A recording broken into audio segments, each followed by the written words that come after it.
दोस्तों नमस्कार। आप सबका स्वागत है मेरे चैनल हिंदी की बिंदी पर। आइए आज कुछ नई चीज़ सीखते हैं हिंदी भाषा, हिंदी साहित्य, हिंदी व्याकरण में।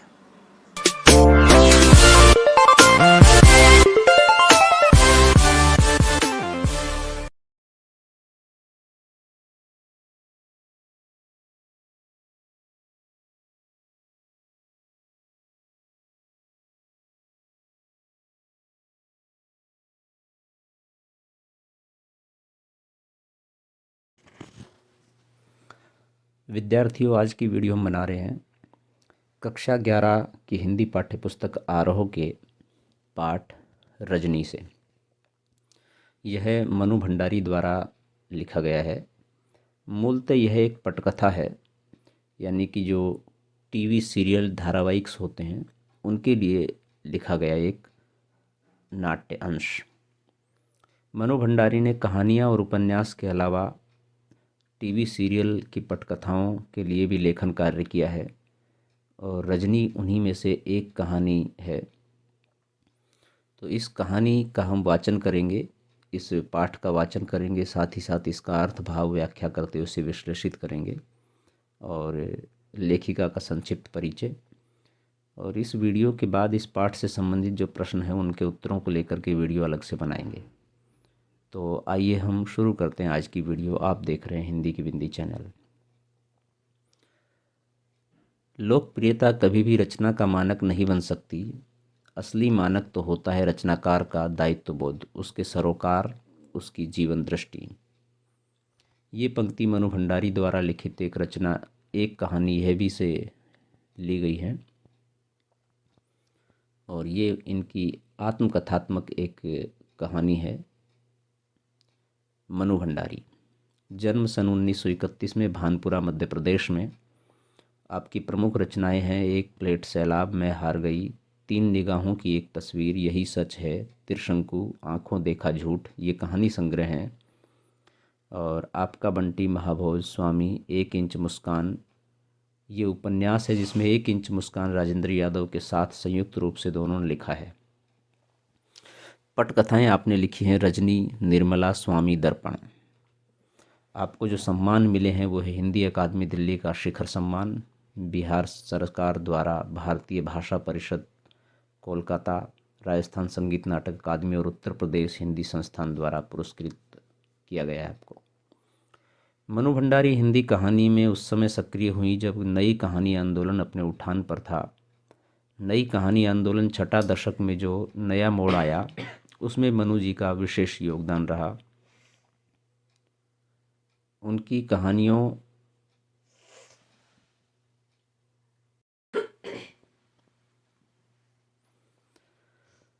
कहानियों में कहीं पारिवारिक जीवन, कहीं नारी जीवन और कहीं समाज के विभिन्न वर्गों के जीवन की विसंगतियाँ विशेष आत्मीय अंदाज में अभिव्यक्त हुई हैं।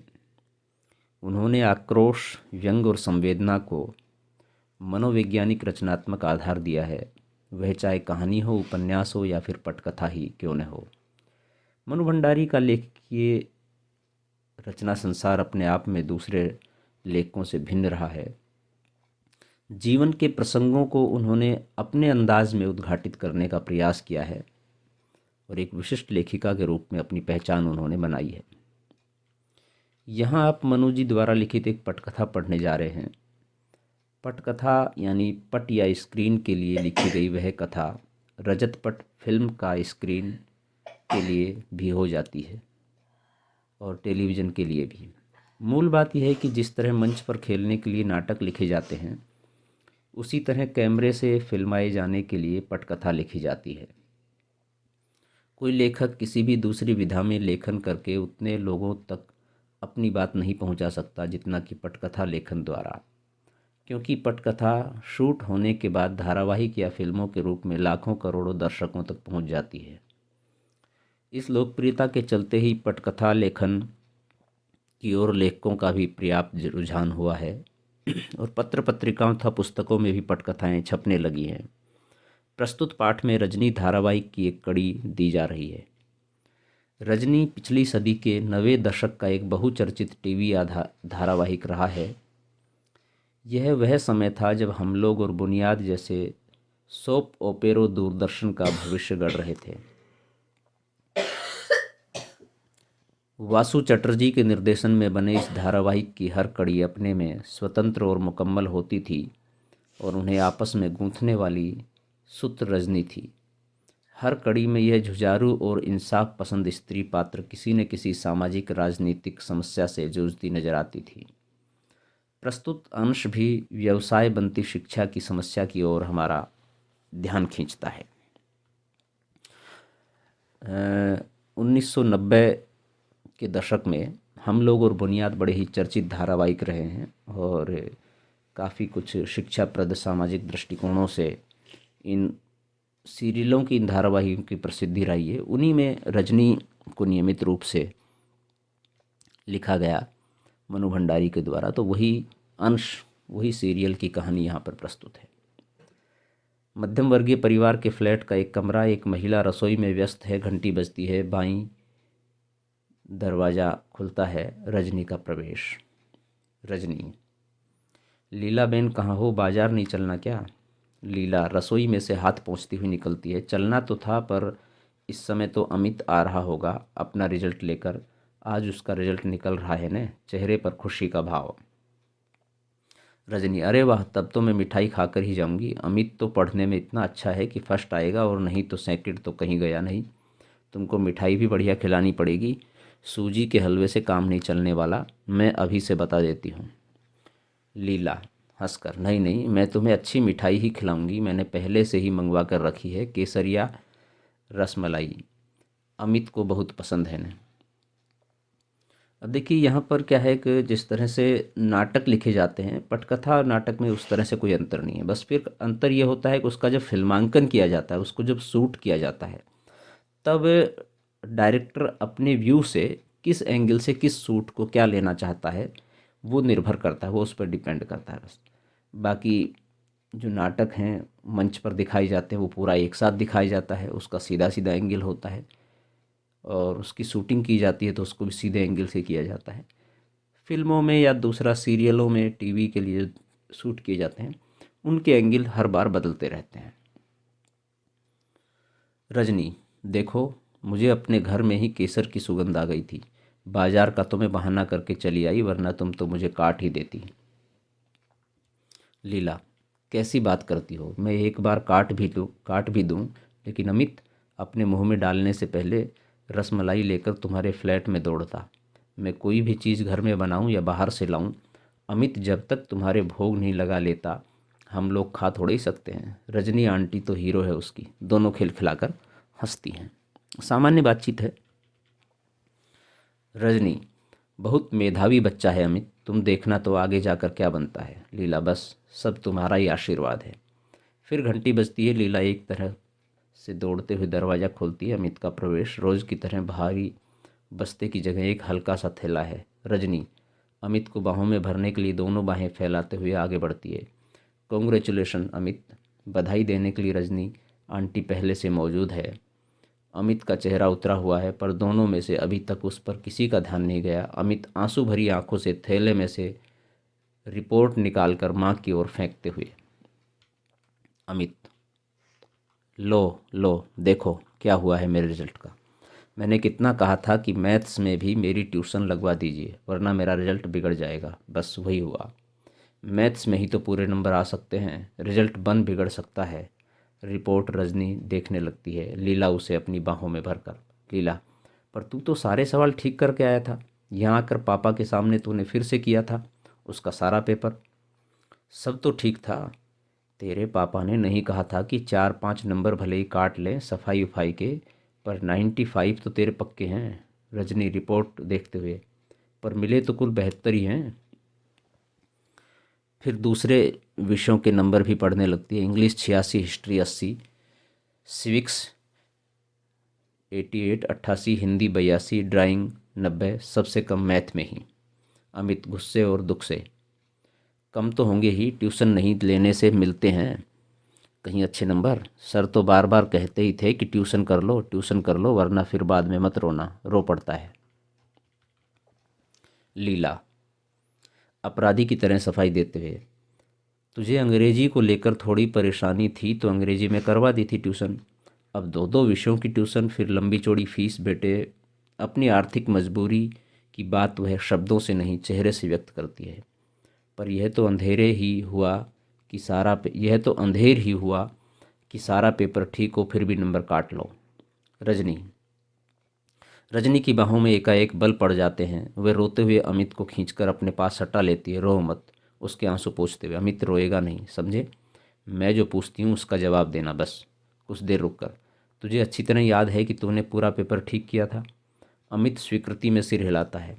पापा के पास दोबारा पेपर करने से पहले दोस्तों से या किताबों से उन सवालों के जवाब तो नहीं देख लिए थे? अमित, नहीं, ज्यों के त्यों आकर कर दिए थे। हमको आते थे वो सारे सवाल। रजनी, मैथ्स के सर कौन है? अमित, मिस्टर पाठक। रजनी, कितने लड़के ट्यूशन लेते हैं उनसे? अमित, 22। साल के शुरू में तो 8 लेते थे, फिर पहले टर्मिनल के बाद से 15 हो गए थे। हाफ ईयरली के बाद 7 लड़कों ने और लेना शुरू कर दिया। मुझसे भी तभी से कह रहे थे। लीला, हाफ ईयरली में तो इसके 96 नंबर आए थे। इसी ने बताया था कि क्लास में सबसे ज़्यादा हैं। रजनी, उसके बाद भी कहते थे कि ट्यूशन लो? अमित, हाँ, कॉपी लौटाते हुए कहा था कि तुमने किया तो अच्छा है, पर यह तो हाफ ईयरली है, बहुत आसान पेपर होता है इसका तो।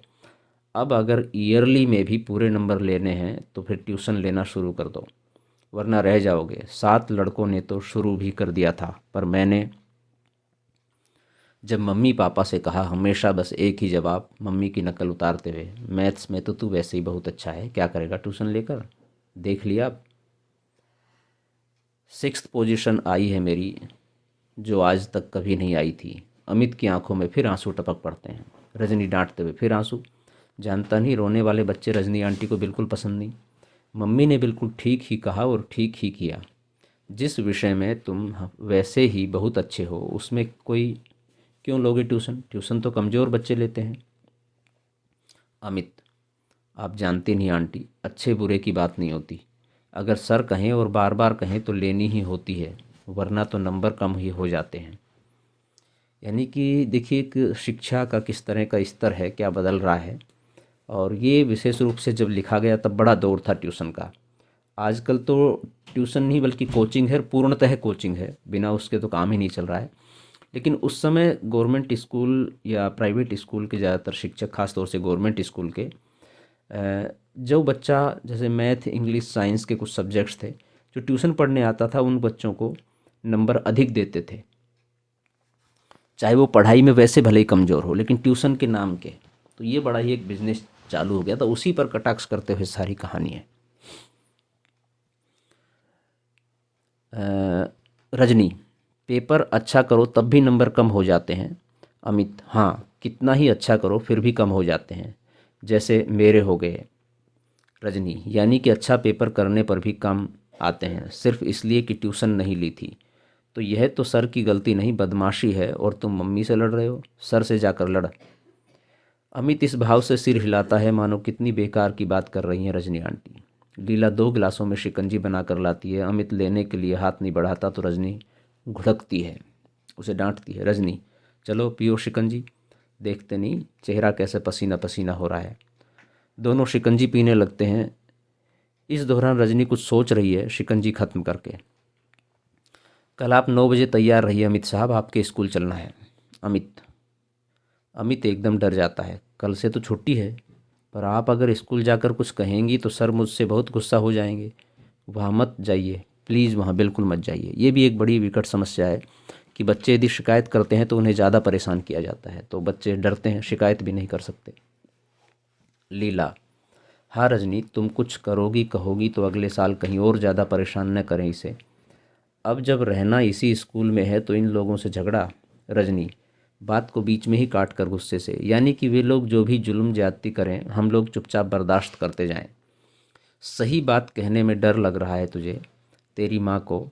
अरे जब बच्चे ने सारा पेपर ठीक किया है तो हम कॉपी देखने की मांग तो कर ही सकते हैं। पता तो लगे कि आखिर किस बात के नंबर काटे हैं। अमित झुंझलाकर, बता तो दिया आंटी आप। रजनी गुस्से से, ठीक है तो अब बैठ कर रो, तुम माँ बेटे दोनों। दनदनाती निकल जाती है। दोनों के चेहरे पर एक असहाय सा भाव। लीला, अब ये रजनी कोई मुसीबत न खड़ी करे। दृश्य समाप्त। नया दृश्य। अब ये घर का, रसोई घर का जो दृश्य था वहाँ पर अमित आया, बातचीत हुई। अब नया दृश्य। स्कूल के हेडमास्टर का कमरा, बड़ी सी टेबल, दीवार के सारे रखी कांच की अलमारी में बच्चों द्वारा जीते गए कप और शील्ड्स जमे हुए रखे हैं। दीवार पर कुछ नेताओं की तस्वीरें। एक बड़ा सा मैप लटका है कि स्कूल के हेडमास्टर के कमरे का वातावरण तैयार किया जाए। हेडमास्टर काम में व्यस्त है। चपरासी बड़े अदब से एक चिट लाकर रखता है। हेडमास्टर कुछ क्षण उसे देखता रहता है। हेडमास्टर, बुलाओ। रजनी का प्रवेश। नमस्कार करती है। हेडमास्टर, बैठिए। कुछ देर रुककर, कहिए मैं आपके लिए क्या कर सकता हूँ। रजनी, मैं 7th क्लास के अमित सक्सेना की मैथ्स की कॉपी देखना चाहती हूँ। हेडमास्टर के चेहरे पर ऐसा भाव जैसे वे कुछ समझा न हो। ईयरली एग्जाम्स की, कल ही जिसका रिजल्ट निकला है। Headmaster, sorry madam, yearly exam की कॉपियाँ तो हम लोग नहीं दिखाते हैं। रजनी, जानती हूँ मैं, लेकिन बात यह है कि अमित ने मैथ्स का पूरा पेपर ठीक किया था, लेकिन उसे कुल 72 नंबर ही मिले हैं। कॉपी देखकर सिर्फ यह जानना चाहती हूँ कि अमित को अपने बारे में कुछ गलतफहमी हो गई थी या। एक एक शब्द पर जोर देते हुए, गलती एग्जामिनर की है। हेडमास्टर, सारी बात को बहुत हल्के ढंग से लेते हुए, आप भी कमाल करती हैं। बच्चे ने कहा और आपने मान लिया। अरे हर बच्चा घर जाकर यही कहता है कि उसने पेपर बहुत अच्छा किया है और उसे बहुत अच्छे नंबर मिलेंगे। अगर हम इसी तरह कॉपियां दिखाने लग जाएं तो यहाँ तो पेरेंट्स की भीड़ लगे रहे सारे समय। इसीलिए तो ईयरली एग्ज़ाम की कॉपियां न दिखाने का नियम बनाया था स्कूल में।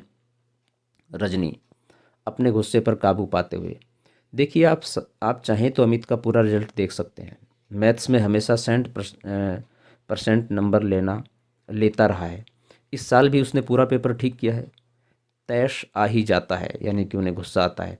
कॉपी देखकर मैं सिर्फ यह जानना चाहती हूँ कि नंबर आखिर काटे किस बात के हैं। हेडमास्टर, आप बहस करके बेकार ही अपना और मेरा समय बर्बाद कर रही हैं। मैंने कह दिया ने कि इन कॉपियों को दिखाने का नियम नहीं है और मैं नियम नहीं तोड़ूंगा। रजनी व्यंग से, नियम? यानी कि आपका स्कूल बहुत नियम से चलता है? हेडमास्टर गुस्से से, what do you mean? Rajni, I mean what I से। नियम का जरा भी ख्याल होता तो इस तरह की हरकतें नहीं होती स्कूल में। कोई बच्चा बहुत अच्छा है किसी विषय में, फिर भी उसे मजबूर किया जाता है कि वह ट्यूशन ले। ये कौन सा नियम है आपके स्कूल का? हेडमास्टर, देखिए यह टीचर्स और स्टूडेंट का अपना आपसी मामला है। वो पढ़ने जाते हैं और वो पढ़ाते हैं। इसमें न स्कूल आता है न स्कूल के नियम। इस बारे में हम क्या कर सकते हैं? रजनी, कुछ नहीं कर सकते आप तो मेहरबानी करके ये कुर्सी छोड़ दीजिए, क्योंकि यहाँ पर कुछ कर सकने वाला आदमी चाहिए जो ट्यूशन के नाम पर चलने वाली धांधलियों को रोक सके, मासूम और बेगुनाह बच्चों को ऐसे टीचर्स के शिकंजों से बचा सके जो ट्यूशन न लेने पर बच्चों के नंबर काट लेते हैं, और आप हैं कि कॉपियाँ न दिखाने के नियम से उनके सारे गुनाह ढक लेते हैं। एक सामान्य बातचीत है, लेकिन जिस तरह से एक अध्यापक और एक गार्जियन से, एक अभिभावक के बीच में होती है, वो यथार्थ बातचीत के रूप में बदल रही है। और इस तरह की घटनाएं उस समय बहुत हुआ करती थी, तो उन्हीं को चित्रित किया है लेखिका ने। हेडमास्टर चीख कर, will you please get out of this room. जोर जोर से घंटी बजाने लगता है। दौड़ता हुआ चपरासी आता है। मैम साहब को बाहर ले जाओ। रजनी, मुझे बाहर करने की ज़रूरत नहीं। बाहर कीजिए उन सब टीचर्स को जिन्होंने आपकी नाक के नीचे ट्यूशन का ये घिनौना रैकेट चला रखा है। व्यंग से, पर आप तो कुछ नहीं कर सकते, इसलिए अब मुझे ही कुछ करना होगा और मैं करूँगी, देखिएगा। तमतमाती हुई निकल जाती है। हेडमास्टर चपरासी पर ही बिगड़ पड़ता है। जाने किस किस को भेज देते हो भीतर। चपरासी, मैंने तो आपको स्लिप ला कर दी थी साहब। हेडमास्टर गुस्से में स्लिप की चिंदी चिंदी करके फेंक देता है, कुछ इस भाव से मानो रजनी की ही चिंदियाँ बिखेर रहा हो, यानी गुस्सा पर्ची पर निकालता है। दृश्य समाप्त। नया दृश्य। रजनी का फ्लैट। शाम का समय। घंटी बजती है। रजनी आकर दरवाज़ा खोलती है। पति का प्रवेश। उसके हाथ से ब्रीफकेस लेती है। पति जूते खोलते हुए, तुम आज दिन में कहीं बाहर गई थी क्या? रजनी, तुम्हें कैसे मालूम? पति, फ़ोन किया था, एक फ़ाइल रह गई थी, सोचा चपरासी को भेजकर मंगवा लूँ, पर कोई घर में हो तब ने। पति के चेहरे पर खींच भरा गुस्सा पुता हुआ है। रजनी, तुम फाइल भूल गए और जिसके बारे में मुझे पता भी नहीं, पर फिर भी उसके लिए मुझे घर बैठना चाहिए, ये कौन सी बात हुई? पति जरा शांत होते हुए, अच्छा गई कहाँ थी? रजनी एक स्कूल का नाम लेती है। पति स्कूल का नाम दोहराता है। तुम क्या करने गई थी वहाँ? रजनी गदगद भाव से, पहले चाय ले आऊँ फिर बताती हूँ। कैमरा रजनी के साथ किचन में, गुनगुनाते हुए रजनी खाने का भी कुछ बना रही है। लगता है जो कुछ करके आई उससे बहुत प्रसन्न है। दृश्य फिर बाहर के कमरे में, नाश्ते की प्लेट काफ़ी खाली हो चुकी है, जिससे लगे कि रजनी सारी बात बता चुकी है। यानी कि ये भी एक फिल्म कैमरे के माध्यम से दृश्य दिखाने का तरीका है। खाली प्लेट दिखा दी तो मतलब बातचीत खत्म हो गई, सब कुछ बता दिया। रजनी बोलती बंद कर दी हेडमास्टर साहब की, जवाब देते नहीं बना तो चिल्लाने लगे। पर मैं क्या छोड़ने वाली हूँ इस बात को? पति अच्छा मास्टर लोग ट्यूशन करते हैं या धंधा करते हैं, पर तुम्हें अभी बैठे बिठाए इससे क्या परेशानी हो गई? तुम्हारा बेटा तो अभी पढ़ने नहीं जा रहा ना? रजनी एकदम भड़क जाती है, यानी कि मेरा बेटा जाए तभी आवाज़ उठानी चाहिए, अमित के लिए नहीं उठानी चाहिए, और जो इतने इतने बच्चे इसका शिकार हो रहे हैं उनके लिए नहीं उठानी चाहिए? सब कुछ जानने के बाद भी नहीं उठानी चाहिए आवाज़? पति ठेका लिया है तुमने सारी दुनिया का? रजनी देखो तुम मुझे फिर गुस्सा दिला रहे हो। रवि गलती करने वाले तो हैं ही गुनहगार, पर उसे बर्दाश्त करने वाला भी कम गुनहगार नहीं होता, जैसे लीला बेन और कांति भाई और हजारों हजारों माँ बाप। लेकिन सबसे बड़ा गुनहगार तो वह है जो चारों तरफ अन्याय, अत्याचार और तरह तरह की धांधलियों को देखकर भी चुप बैठा रहता है, जैसे तुम, नकल उतारते हुए। हमें क्या करना है? हमने कोई ठेका ले रखा है क्या दुनिया का? गुस्से और हिकारत से माई फुट उठकर भीतर जाने लगती है, जाते जाते मुड़कर, तुम जैसे लोगों के कारण ही तो इस देश में कुछ नहीं होता, हो भी नहीं सकता। भीतर चली जाती है। पति बेहद हताश भाव से दोनों हाथों से माथा थामकर चढ़ा दिया सूली पर। दृश्य समाप्त। नया दृश्य। डायरेक्टर ऑफ एजुकेशन के ऑफिस का बाहरी कक्ष, कमरे के बाहर उसके नाम और पद की तख्ती लगी है, साथ ही मिलने का समय भी लिखा है। एक स्टूल पर चपरासी बैठा है, सामने की बेंच पर रजनी और 3-4 लोग और बैठे हैं प्रतीक्षारत। रजनी के चेहरे से बेचैनी टपक रही है, बार बार घड़ी देखती है, मिलने का समय समाप्त होता जा रहा है। रजनी चपरासी से, कितनी देर और बैठना होगा? चपरासी, हम क्या बोलेगा? जब साहब घंटी मारेगा बुलाएगा तभी तो ले जाएगा, बहुत बिजी रहता है साहब। रजनी अपने में ही गुनगुनाते हुए, ये तो लोगों से मिलने का समय है, न जाने किस में बिजी बनकर बैठ जाते हैं। चपरासी दूसरी तरफ देखने लगता है। कैमरा ऑफिस के अंदर चला जाता है। साहब मेज़ पर पेपर वेट घुमा रहा है, फिर घड़ी देखता है, फिर घुमाने लगता है। बाहर एक आदमी आता है, अपने नाम की स्लिप के नीचे 5 रुपए का एक नोट रख कर देता है और चपरासी का कंधा थपथपाता है। चपरासी हंसकर भीतर जाता है, लौटकर उस आदमी को तुरंत अपने साथ ले जाता है। रजनी के चेहरे पर तनाव, घूर कर चपरासी को देखती है। थोड़ी देर में आदमी बाहर निकलता है। रजनी उठकर दनदनाती हुई भीतर जाने लगती है। चपरासी, अरे रे किधर को जाता? अभी घंटी बजा क्या? रजनी, घंटी तो मिलने का समय खत्म होने पर बजेगी भी नहीं। दरवाज़ा धकेल कर भीतर चली जाती है। चपरासी, अरे कैसी औरत है, सुनतीच नहीं। वहाँ बैठे 2-3 लोग हंसने लगते हैं। दृश्य कमरे के भीतर, निदेशक कुर्सी की पीठ से टिककर सिगरेट पी रहा है। रजनी को देखकर आश्चर्य से, निदेशक आपको स्लिप भेजकर भीतर आना चाहिए न। रजनी मुस्कुराकर, स्लिप तो घंटे भर से आपके चपरासी की जेब में पड़ी है और शायद 2-4 दिन चक्कर लगाने पर तक पड़ी ही रहेगी। निदेशक, क्या कह रही हैं आप? तो क्या यह सीधी साफ सी बात भी मुझे ही समझानी होगी आपको? खैर अभी छोड़िए इस बात को, इस समय मैं आपके पास किसी दूसरे ही काम के लिए आई हूँ। निदेशक के चेहरे पर रजनी को लेकर एक आश्चर्य मिश्रित कौतूहल का भाव उभरता है। निदेशक, कहिए। रजनी थोड़ा सोचते हुए, देखिए मैं स्कूलों, विशेषकर प्राइवेट स्कूलों और बोर्ड के आपसी रिलेशंस के बारे में कुछ जानकारी इकट्ठा कर रही हूँ। निदेशक, कोई रिसर्च प्रोजेक्ट है क्या? वेरी इंटरेस्टिंग सब्जेक्ट, बस कुछ ऐसा ही समझ लीजिए। निदेशक, कहिए आप क्या जानना चाहती हैं? जिन प्राइवेट स्कूलों को आप रिकॉग्नाइज कर लेते हैं उन्हें बोर्ड शायद 90% ग्रांट देता है। निदेशक जरा गर्व से, जी हाँ देता है। बोर्ड का काम ही यह है कि शिक्षा के प्रचार प्रसार में जितना भी हो सके सहयोग करे। It's our duty madam. Rajni, जब इतनी बड़ी ऐड देते हो तो आपका कोई कंट्रोल भी रहता होगा स्कूलों पर। ऑफ कोर्स बोर्ड के बहुत से ऐसे नियम हैं जो स्कूलों को मानने होते हैं, स्कूल मानते हैं। सिलेबस बोर्ड बनाता है, फाइनल ईयर के एग्ज़ाम बोर्ड कंडक्ट करता है। रजनी निदेशक के चेहरे पर नज़रें गड़ाकर, स्कूलों में आजकल प्राइवेट ट्यूशन्स का जो सिलसिला चला हुआ है, ट्यूशन्स क्या बच्चों को लूटने का जो धंधा चला हुआ है, उसके बारे में आपका बोर्ड क्या करता है? निदेशक बड़े सहज भाव से, इसमें धंधे की क्या बात है? जब किसी का बच्चा कमज़ोर होता है तभी उसके माँ बाप ट्यूशन लगवाते हैं। अगर लगे कि कोई टीचर लूट रहा है तो उस टीचर से न ले ट्यूशन, किसी और के पास चले जाएं, ये कोई मजबूरी तो है नहीं। रजनी बच्चा कमज़ोर नहीं, होशियार है, बहुत होशियार। उसके बावजूद उसका टीचर लगातार उसे कोंचता रहता है कि वे ट्यूशन ले वरना पछताएगा। लेकिन बच्चे के माँ बाप को ज़रूरी नहीं लगता कि वे नहीं लगवाते। जानते हैं क्या हुआ? मैथ्स का पूरा पेपर ठीक करने के बावजूद उसे कुल 72 नंबर मिले हैं। जानते हैं क्यों? क्योंकि उसने टीचर के बार बार कहने पर भी ट्यूशन नहीं ली। निदेशक वेरी सैड, हेडमास्टर को एक्शन लेना चाहिए ऐसे टीचर के खिलाफ। देखिए पूरी बातचीत बिल्कुल सहज भाव से चल रही है, जैसे कि पूरा घटनाक्रम एकदम से हमारे सामने घट रहा हो। इस तरह की स्थितियाँ रियल में समाज में घटित हो रही हैं और शिक्षा के नाम पर बेईमानियाँ जिस तरह की या बिजनेस जिस तरह का चल रहा है, उसी को ये पूरी पटकथा, ये नाट्यांश उजागर कर रहा है। ये बहुत अच्छा नाटक चल रहा है। आप विद्यार्थियों इसे चाहो तो अपने स्कूल में खेल भी सकते हो। हालांकि वो बात अलग है कि एक तरह से स्कूल के सिस्टम के खिलाफ है, तो अध्यापक तैयार होंगे नहीं होंगे ये अलग मैटर है, लेकिन फिर भी कहीं दूसरी जगह खेला जा सकता है।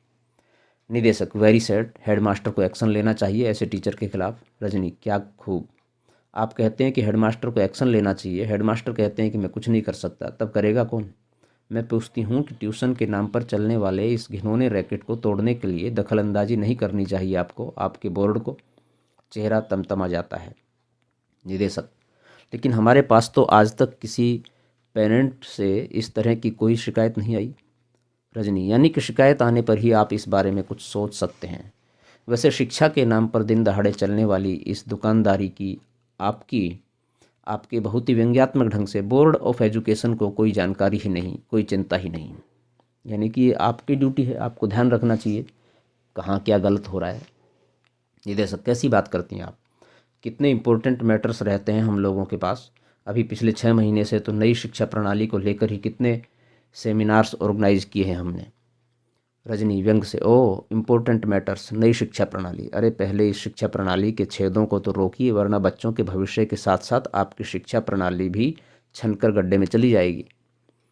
निदेशक थोड़े गुस्से के साथ, आप ही पहली महिला हैं और हो सकता है कि आखिरी भी हो जो इस तरह की शिकायत लेकर आई हैं। रजनी ठीक है, तो फिर आपके पास शिकायत का ढेर ही लगवा कर रहूँगी। झटके से उठकर बाहर चली जाती है। निदेशक देखता रहता है, फिर कंधे उचका देता है। अब मोन्टाज में कुछ दृश्य दिखाई जाए। रजनी फ़ोन कर रही है, मेज़ पर कुछ पत्र रखे हैं और रजनी एक रजिस्टर में उनके नाम पते उतार रही है। साथ में 1-2 महिलाएं और भी हैं। फिर एक के बाद एक 3-4 घरों में माँ बाप से मिल रही है, उन्हें समझा रही है। साथ में लीलाबेन और 3-4 महिलाएं और भी हैं। दृश्य समाप्त। यानी कि रजनी दूसरे लोगों को प्रेरित कर रही है, जहाँ जहाँ गलत है उसके खिलाफ आवाज़ उठाओ, पत्र लिखो और शिकायतें करो ताकि आगे कार्रवाई हो सके। नया दृश्य,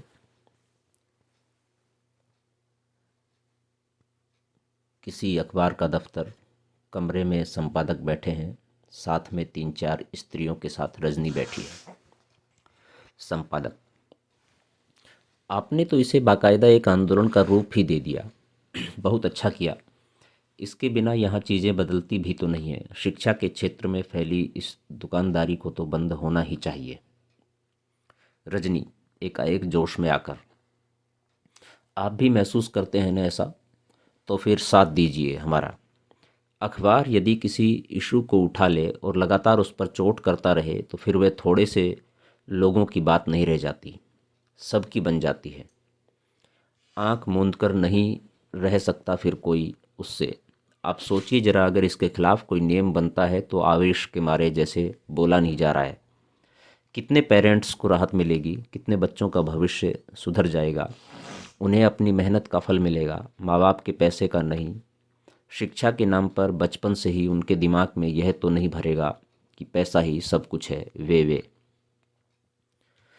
संपादक हंसकर, बस बस मैं समझ गया आपकी सारी तकलीफ, आपका सारा गुस्सा। रजनी, तो फिर दीजिए हमारा साथ, उठाइए इस इशू को, लगातार लिखिए और धुआंधार लिखिए। संपादक, इसमें आप अखबार वालों को अपने साथ ही पाएंगी। अमित के उदाहरण से आपकी सारी बात मैंने नोट कर ली है। एक अच्छा सा राइट अप तैयार करके पीटीआई के द्वारा मैं एक साथ फ्लैश करवाता हूँ। रजनी गदगद होते हुए, एक काम और कीजिए, 25 तारीख को हम लोग पेरेंट्स की एक मीटिंग कर रहे हैं।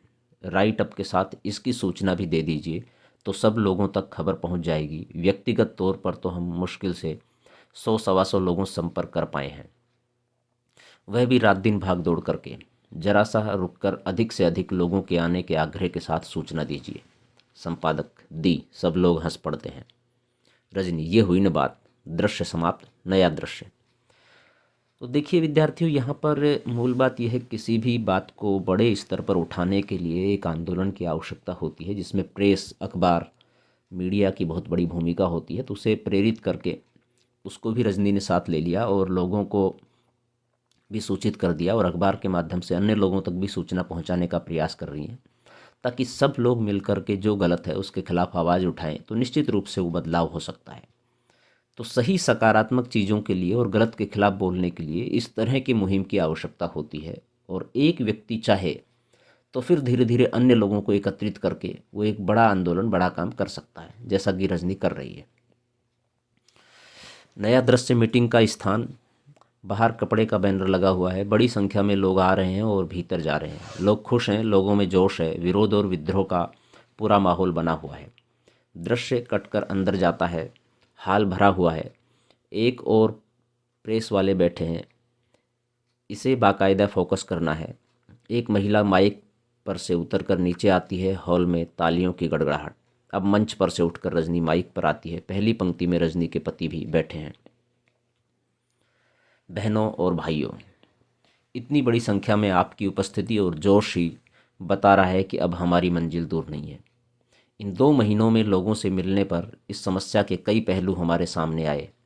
कुछ अभी आप लोगों ने भी यहाँ सुने, कुछ रुककर यह भी सामने आया कि बहुत से बच्चों के लिए ट्यूशन ज़रूरी भी है। माएँ इस लायक नहीं होती कि अपने बच्चों को पढ़ा सकें, और पिता जरा रुककर, जैसे वे घर के और किसी काम में जरा सी भी मदद नहीं करते, बच्चों को भी नहीं पढ़ाते। ठहाका कैमरा उसके पति पर भी जाए।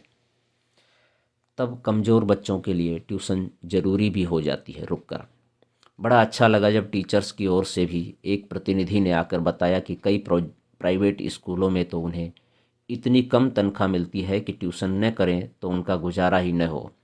कई जगह तो ऐसा भी है कि कम तनख्वाह देकर ज़्यादा से ज़्यादा दस्तखत करवाए जाते हैं। ऐसे टीचर्स से मेरा अनुरोध है कि वे संगठित होकर एक आंदोलन चलाएं और इस अन्याय का पर्दाफाश करें। हाल में बैठा हुआ पति धीरे से फुसफुसाता है, लो अब एक और आंदोलन का मसाला मिल गया। कैमरा फिर रजनी पर। इसलिए अब हम अपनी समस्या से जुड़ी सारी बातों को नज़र में रखते हुए ही बोर्ड के सामने एक प्रस्ताव रखेंगे कि वह ऐसा नियम बनाए, एक एक शब्द पर जोर देते हुए, कि कोई भी टीचर अपने ही स्कूल के छात्रों का ट्यूशन नहीं करेगा। रुककर ऐसी स्थिति में बच्चों के साथ जोर जबरदस्ती करने, उनके नंबर काटने की गंदी हरकतें अपने आप बंद हो जाएंगी। साथ ही यह भी हो कि इस नियम को तोड़ने वाले टीचर्स के खिलाफ सख्त से सख्त कार्रवाई की जाएगी। अब आप लोग अपनी राय दीजिए। सारा हॉल एप्रूव्ड एप्रूव्ड की आवाज़ों और तालियों की गड़गड़ाहट से गूंज उठता है। दृश्य समाप्त। यानी कि अब रजनी ने ऐसी बात कही है जिससे कि सब सहमत हैं, और ख़ास तौर से उन्होंने 1-2 बातें संकेत में और भी कह दी हैं कि बच्चों को पढ़ाने की जिम्मेदारी अब चूँकि महिलाओं की है, पुरुष बाहर काम पे चला जाता है। ऐसे में बहुत सारी माएँ इतनी शिक्षित नहीं होती हैं कि वो अपने बच्चे को अपने आप पढ़ा सकें। तो इसलिए ये जिम्मेदारी मुख्य रूप से अध्यापक की है। जिस स्कूल में उन बच्चों को भेज रहे हैं उनकी है। अब स्कूल में जब पढ़ाने के लिए भेज रहे हैं, ट्यूशन की क्या आवश्यकता है? और विशेष रूप से फिर भी मान लीजिए कोई कमज़ोर बच्चा है, कोई पढ़ाना चाहता है, तो एक सुझाव उन्होंने ये रखा कि जिस स्कूल में जो बच्चा पढ़ता है उस स्कूल के अध्यापक से वो ट्यूशन नहीं लेगा। अगर वो किसी विषय में कमज़ोर है और उसको आवश्यकता लग रही है कि उसे इम्प्रूव करना है, ज़्यादा मेहनत करनी है, ज़्यादा अच्छे से चीज़ों को समझना है ट्यूशन की सहायता से, तो वो ट्यूशन ले, लेकिन अदर स्कूल के अदर अध्यापक से, ताकि जो नंबर काटने वाली और दबाव वाली बात है वो समस्या समाप्त हो जाए। नया दृश्य, रजनी का फ्लैट, सवेरे का समय, कमरे में पति अखबार पढ़ रहा है।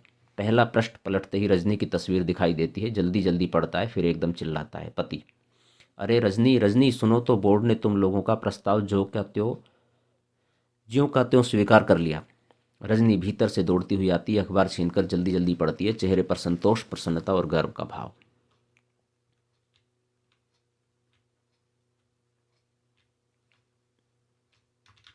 रजनी, तो मान लिया गया हमारा प्रस्ताव, जैसा का तैसा, और बन गया यह नियम। खुशी के मारे अखबार को ही छाती से चिपका लेती है। मैं तो कहती हूँ कि अगर डटकर मुकाबला किया जाए तो कौन सा ऐसा अन्याय है जिसकी धज्जियाँ न बिखेरी जा सकती हैं। पति मुग्ध भाव से उसे देखते हुए, I am proud of you Rajni, really really I am very proud of you. मुझे तुम पर बहुत गर्व है रजनी। रजनी इतराते हुए, 2 महीने तक लगातार मेरी धज्जियाँ बिखेरने के बाद। दोनों हंसते हैं। लीलाबेन, उस दिन तुम्हारी जो रसमलाई रह गई वह आज खाओ। कांति भाई, और सबके हिस्से की तुम ही खाओ।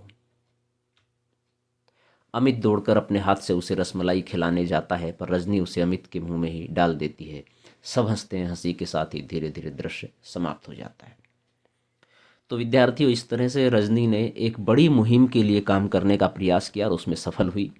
तो इस पाठ से, रजनी के पाठ से, इस पटकथा से, इस दृश्य के अंक से हमें पता लगता है कि यदि हम कोशिश करें और कुछ ठान लें तो असंभव कुछ भी नहीं है। और अन्याय और गलत के खिलाफ बोलने का साहस यदि हम में पैदा हो जाए तो धीरे धीरे ही सही, समय लग सकता है, लेकिन जो भ्रष्टाचार है, जो अन्यायिक प्रक्रियाएं हैं, जो असंगत प्रक्रियाएं हैं, वो समाप्त की जा सकती हैं। और उसके लिए छोटे छोटे मुद्दों पर तकनीकी रूप से और नियम कानून से हम आगे चलें तो संभवतः हम सही मार्ग पर पहुंच जाएंगे और सही कार्य के लिए लोग साथ भी देंगे, लेकिन समय लग सकता है।